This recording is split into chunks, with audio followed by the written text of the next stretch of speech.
Pwede pa bang makakuha ng GCash refund ngayon? Especially kung nagpadala ka ng pera, una kung mali yung GCash number, pero paano naman kung tama yung GCash number? Ano yung dapat gawin? Makakakuha pa ba? Tara pag-usapan natin. By the way, kung first time mo sa channel na to and gusto mo pa ng mga online tutorial videos katulad nito, please click the subscribe button. Unang-una, kapag nag-transfer tayo ng pera sa GCash at maling number pala yung na-enter natin, nag-proceed tayo sa pag-transfer, hindi na i-refund ng GCash yung pera sa inyo.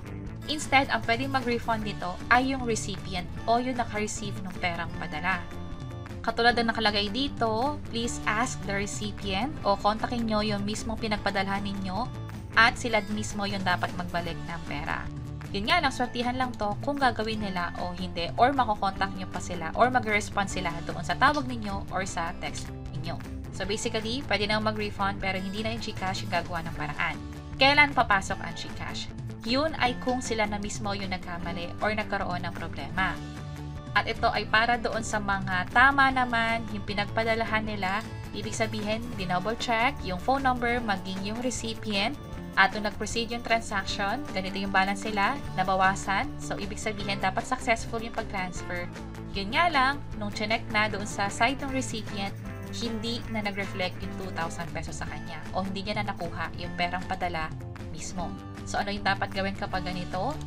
Pwedeng mag-report sa GCash kasi magkaiba naman yung issue. Kanina, ang nagkamali ay yung sender. This time, tama yung ginawa ng sender.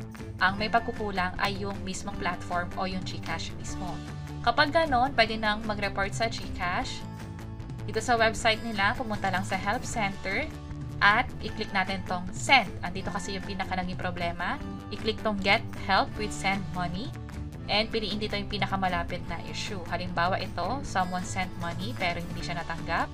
Click natin yan. And then, diretso na tayo sa pag-click nito. Kumpletuhin lang lahat ng information na nakikita nyo dito. Piliin dito yung method of sending money. Halimbawa, Express Send. Ilagay dito yung amount, kung kailan nangyari yung transaction, at ano ba yung nakita ninyong warning or error.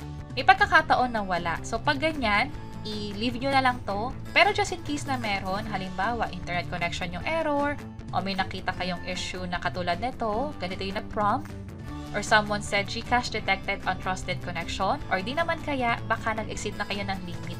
Pwede nyo piliin yung alinman sa mga ito.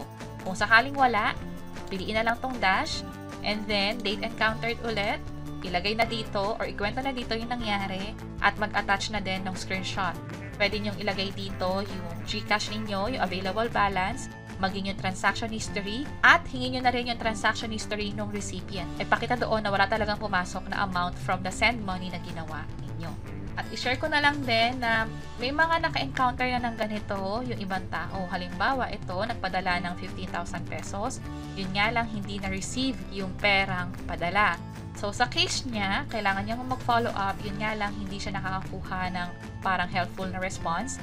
Pero may iba naman na ganun din yung nangyari, pero successfully na-refund yung sa pera niya, sa GCash account niya. Ang ginawa niya ay nag-report siya after waiting for 24 hours at buti na lang na credit pabalik o na-refund nga yung pera sa GCash account niya mismo.